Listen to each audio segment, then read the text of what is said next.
Sahoridam, Sri Nandanandam Vande, Sri Radhika Charanatvam, Ubijan Swayitam Vrindavanam Vinoharam, Sri Ranganityananda Shirvita Chandrigadhar Sri Guru Bhaktivinoda, Hare Krishna, Hare Krishna, Krishna Krishna, Hare Hare, Hare Rama, Hare Rama, Rama Rama, Hare Hare.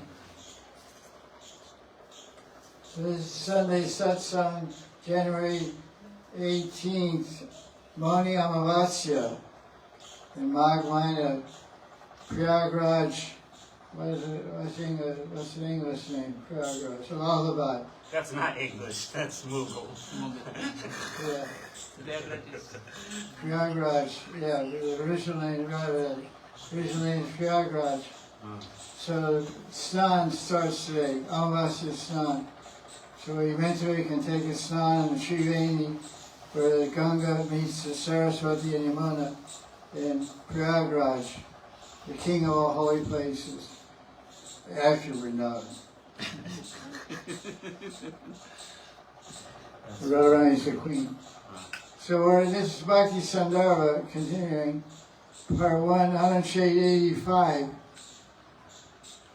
And here in this discussion, Jiva Goswami is quoting different verses from Bhagavatam to show how we can attain spiritual perfection in this life, in this very life. So he quotes Uddhava Gita, teachings of Krishna to Uddhava in 11th Canto Bhagavatam, chapter 29, verse 22. Aisha buddhimatam buddhir, manisha cha manishinam, yat satyam anritain neha, martyanapnoti mamritam. Translation. By means of the temporary material body, one can attain Krishna, who is real and eternal, in this very life. That's the key point.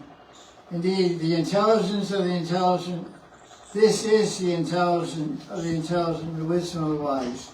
So if someone is intelligent and he's wise, which means he has spiritual acumen or spiritual perception, he will come to the conclusion that I should develop love for Krishna in this human life and do it right now, not later.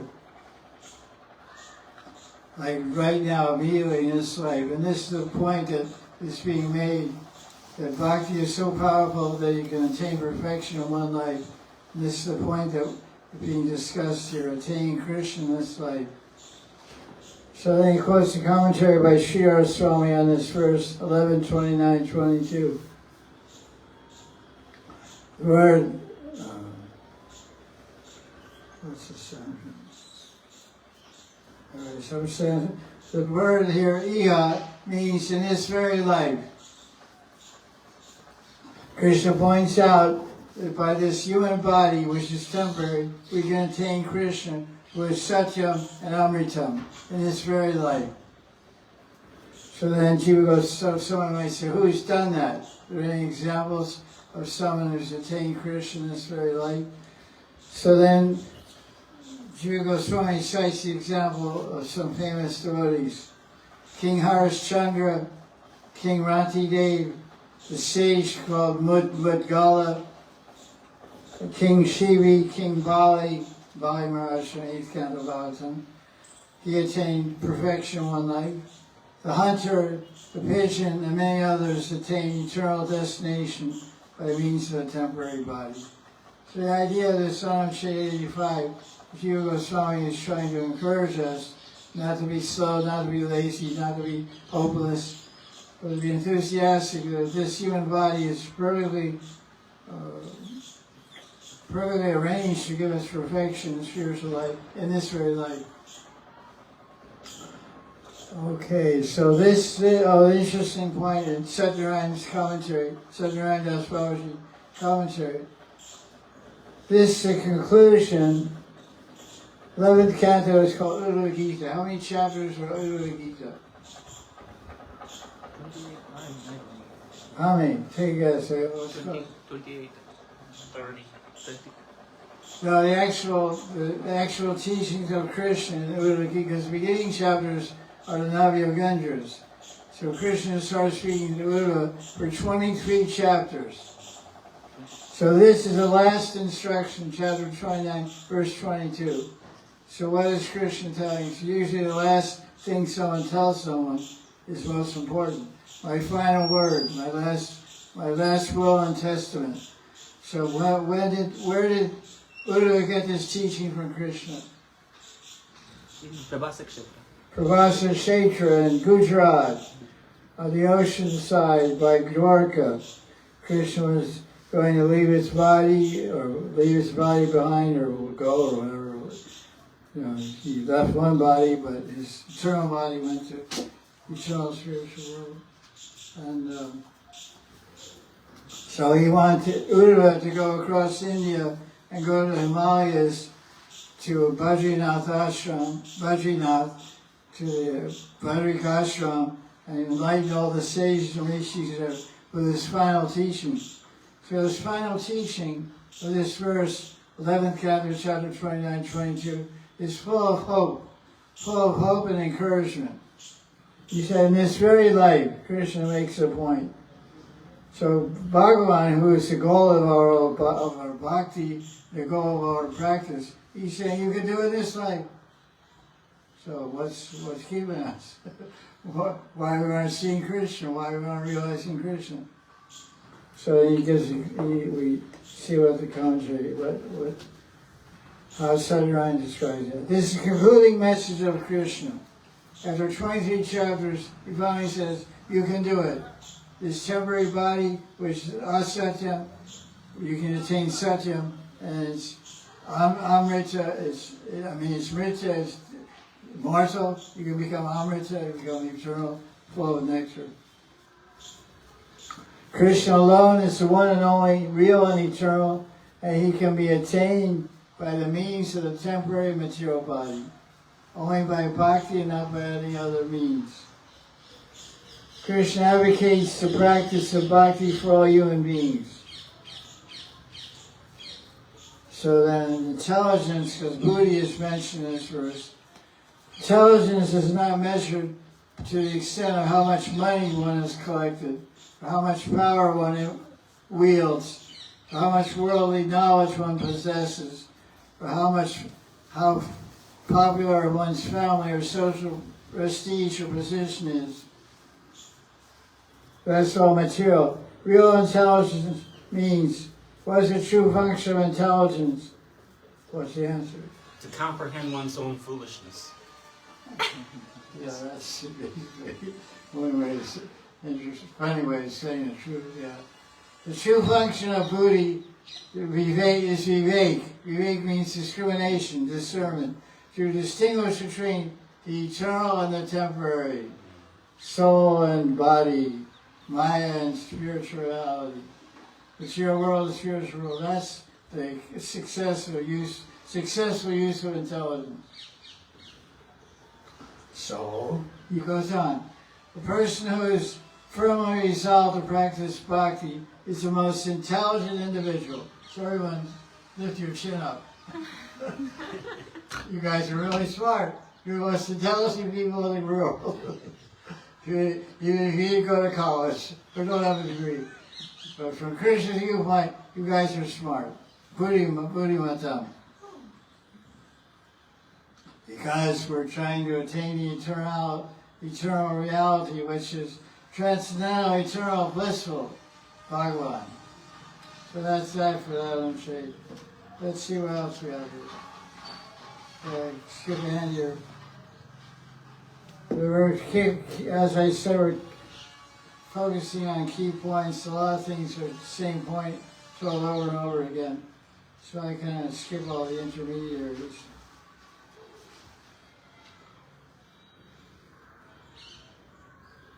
Because that was page 434, now we're on page 452, and he's still speaking about the same thing.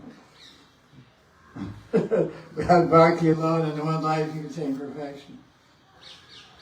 So he says, there's a few, throughout the Bhagavatam, how many verses are there? How many verses are there about gyan?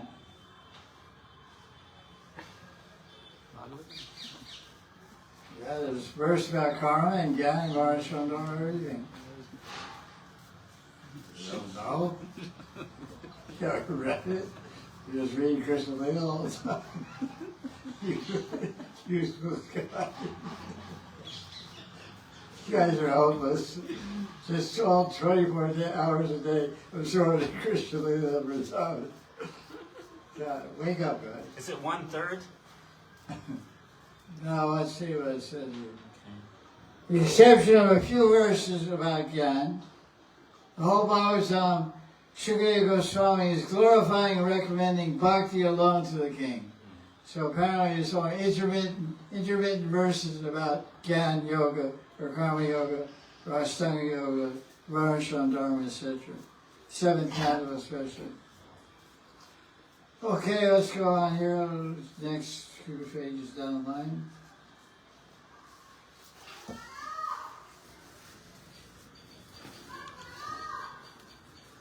This is a very important verse from the Bhagavatam.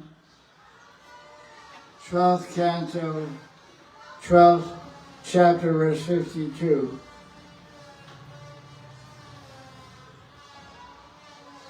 This is the last teaching of Sutta Goswami. Who is Sutta Goswami instructing? Shanagarishi. Who is in the audience? Seja and Namisharanya. So many different sages were there. And Sutta Goswami was answering the questions of Shanagarishi. In that dialogue, they described the conversation between Sri Goswami and Parikshit Maharaj. The conversation within a conversation. So, that verse 12:52 says, the awareness of gyan, by gyan, one can realize Brahman. But this gyan vidya is inadequate if it's not mixed. It will not produce the effect unless it's mixed with Bhav or Bhagavan Krishna. So that's what bhakti mixed with your gyan, and also your karma and your yoga in order to get success or perfection. Srimad Bhagavatam, throughout the Bhagavatam, Sri Goswami emphasizes bhakti as the practice of sadhana. He repeats it over and over again. So this is his final instruction. So he even says, if you're interested in gyan, which most people are in modern time, he's saying without touch of bhakti you won't attain success. He makes it clear that gyan without the support of bhakti, it will be a failure to get realized Brahman. So even you need the personal to realize the impersonal. Now, let's see what else we have here. This next section, he talks about Varnashram Dharma. Because most of India 500 years ago, when Jiva Goswami was writing Sandarbhas, was totally absorbed, controlled and following the principles of Varnashram Dharma. Even now, in a loose way, people are still bound and limited by Varna and Ashram. Not so much following the original teachings of it, but that's what they call casteism. There's a lot of bigotry and conceited behavior due to misconception regarding social positions in Varna and Ashram. But Jiva Goswami is explaining here, the Varnashram Dharma will not give spiritual perfection. What is in if one's following Sanatana Dharma, what is the perfection? Seva? Moksha. Sanatana Dharma, perfection is moksha, but the ultimate perfection is prema, which means seva to Vishnu, Ram, or Krishna. But the Vedic civilization just directed people towards mukti or what do you say, moksha, which generally meant Brahman, but it also included bhakti. So Jiva Goswami gives a comment here. He said, Varnashram Dharma, people have to work very hard and follow all kinds of rules and regulations, and the result they get is temporary. But you compare this to bhakti, no, you don't have to work very hard. Look at you guys, how lazy you are, how lazy we are. But still, we're getting close to the goal. That's the surprising thing. And what is to know more about Bhakti is executed joyfully. It bestows the eternal blissful fruit of Bhagavan, remembrance and love for Krishna. It is clear that Bhakti is the Abhideya and not Varnashram Dharma. Now we're going to skip ahead 26 pages here. 487. It's really jumping here like a frog, huh? Leapfrogging.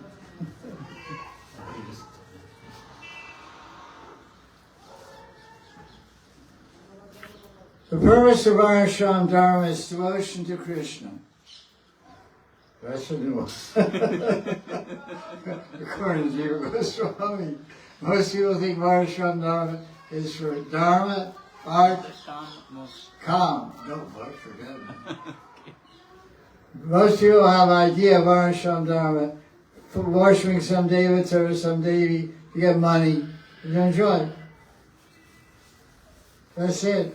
No, moksha, they talk about, I'm not interested in that. Next line. Yeah, next line, okay. Next line. But did you know that the purpose of Varnashram Dharma is Krishna Bhakti?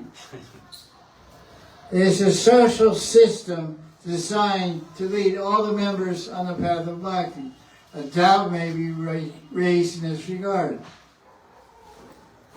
Bhakti only comes from what? Mercy. Bhakti. From Bhakti. From Bhakti, which comes by mercy. And both answers are correct. The Bhakti in the heart of a devotee or Krishna himself creates a sympathetic, compassionate mood which induces and inspires devotee and or Krishna to distribute that Bhakti to another living entity. So mercy, first Bhakti brings with it mercy. That's an aspect of Bhakti. Because Bhakti is Radharani Shakti, Ladni Shakti. Radharani is the abode of compassion and mercy. Kripa Shakti Murti is Radharani. Who is always begging Radharani for Kripa? Krishna. Krishna is always begging Radharani, Kripakaro, Kripakaro. Give me your bond. Give me your mind. Give me your lotus feet. Give me your tumble. Give me your kisses. Give me your embraces. Give up this trick. Huh? Give up this trick. He Yeah. says that when she's angry. Give up this trick. Yeah, give out this trick. Yeah, you can't deal with that too much. So, if that's the case, if Bhakti comes from Bhakti, how can conventional moral activities, which are part of Varnashram Dharma, which includes Dan, Vrata, Tapa, these are activities in Varnashram Dharma. We give Dan on this day, and give charity on this day, fast in Magh Mas, and fast in Kartik, fast in Vaishak Mas. Because and all the benefits are described here. What are the benefits? Not about Bhakti. Like one time my Guru Maharaj said, why are you bathing early in the morning in Magh Mas? He said, next time you want to get a big ashram. You say, you want a big ashram, you want to be famous, Vrindavan Sadhu, be internationally famous. Is that why you're doing Magh Mas morning snot? I said, I didn't think about that. What else do you get? I said, no, I was doing it. The idea of getting purified and getting cold. Because getting warm feels so much better after bath. So he didn't encourage me to do all that Varnashram Dharma type of tapasya. Hey, Chaturmasya, who is it for? Is it for sannyasis? Did Lord Caitanya follow Chaturmasya? No, yes. Yeah, he did. Where did he do it? He stayed in one place. Where? I know where he stayed. In one place. In Jagannath Puri. Wrong. Sri Rangam. Yeah. Thank you. Srirangam. You're yes, crazy. Sriranga, who did he stay with? Venkatapati goes house. Venkatapata, not Goswami. He's a Bhatta, not a Goswami. Sorry. Gopal. Venkatapata, Shitala Bhatta. Bhatta is the last name. Goswami is also the last name for some Goswami. Bhavna Goswami, Pandri Goswami, Vaishnav Chandan Goswami. These are last names, Goswami.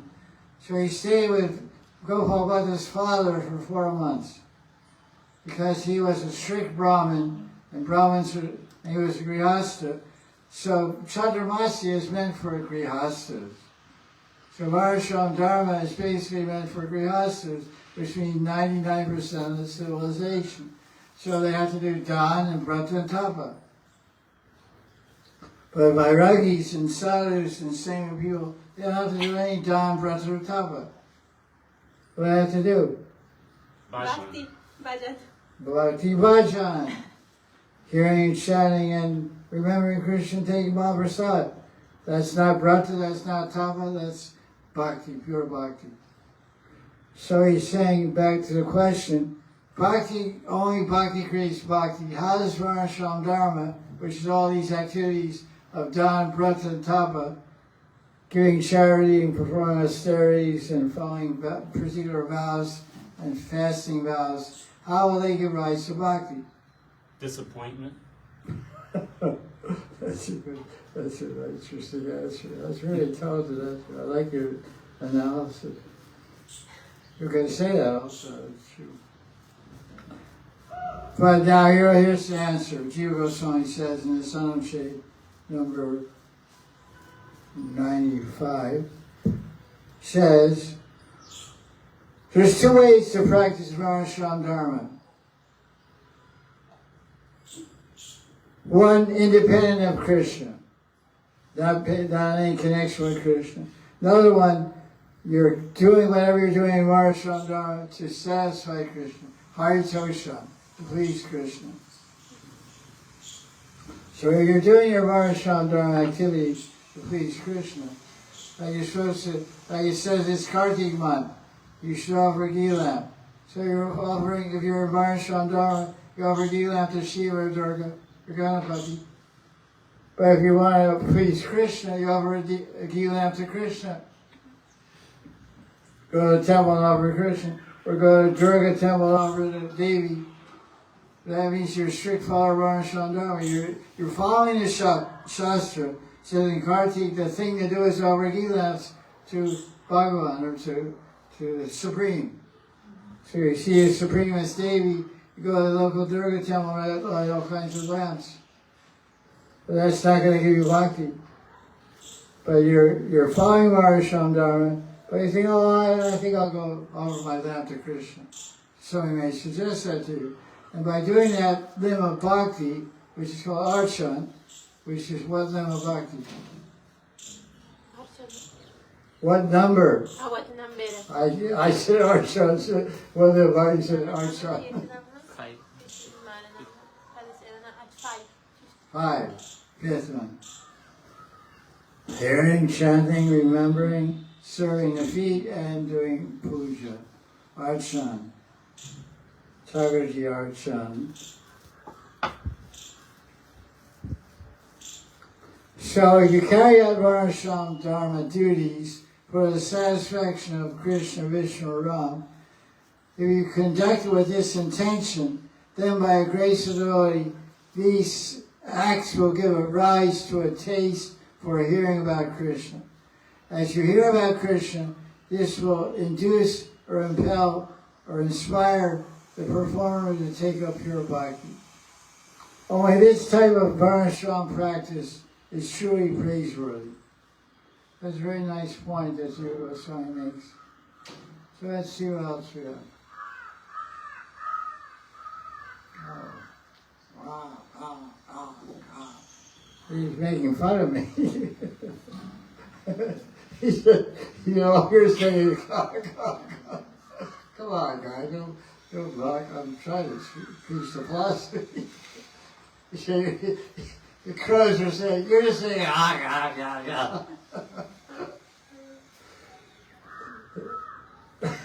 They're very intelligent guys.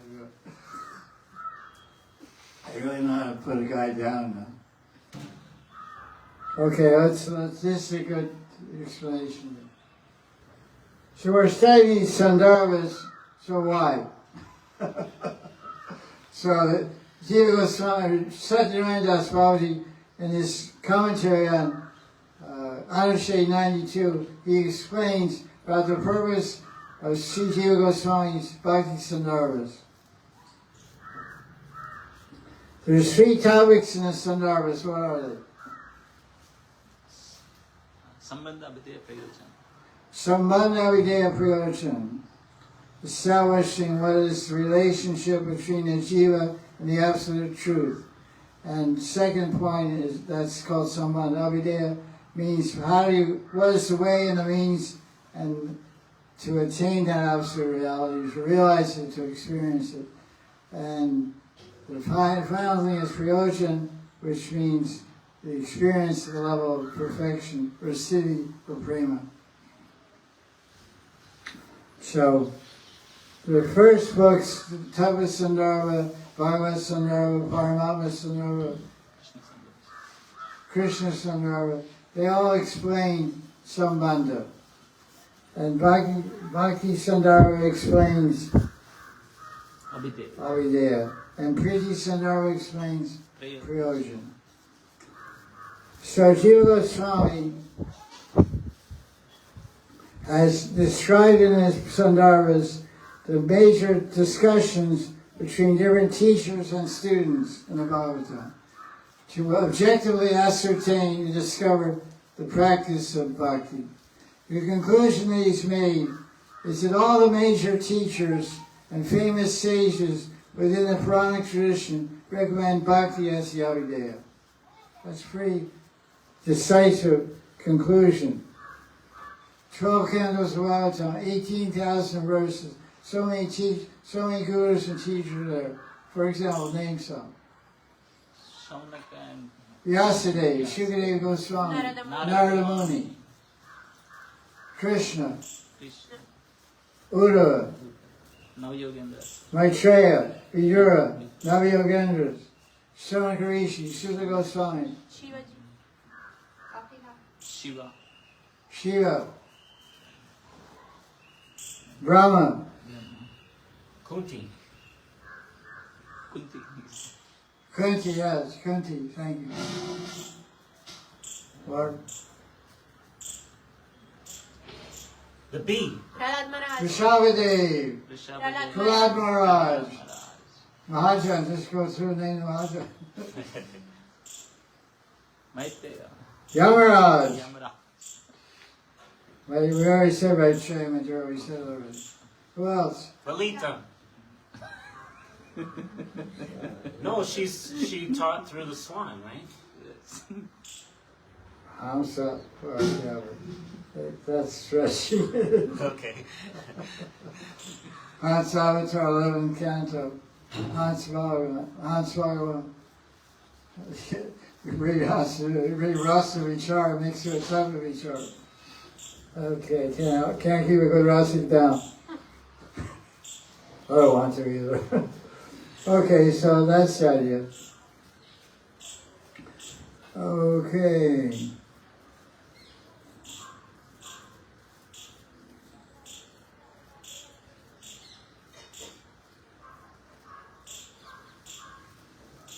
Okay, let's see what else. Jad Bharat, don't forget Jad Bharat. Raghunatha, oh, he's listening. Sankarshan teaching Chitraketu. Kapila Devi. Yeah, that's a big one, thank you. Kapila Muni teaching who? Devahuti Mami. Mami's getting some enlightenment. Kapila teaching Devahuti. Star Kumaras teaching Pritu. Hey, wake up, Jack. Rudra teaching who?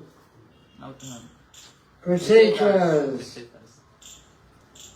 Jad Bharat, we said, Raghunath, Sankarshan, Prahlad. So that's the whole list there. Okay, what else do we have here? Okay, 78. Okay, that's it for today in the Bhakti Sandarbha session. Jai Jai Sri Radhe. Shama Shama Ki Jai. Okay, Priya Priya Tam Ki Jai. All my friends in Nivarka Sampradaya Ki Jai. I got a lot of my, actually some of my godbrothers who are over there. Prabhupada said. Okay, now, this is Sunday Satsang, January 18th. Yeah, do file. And we're going to do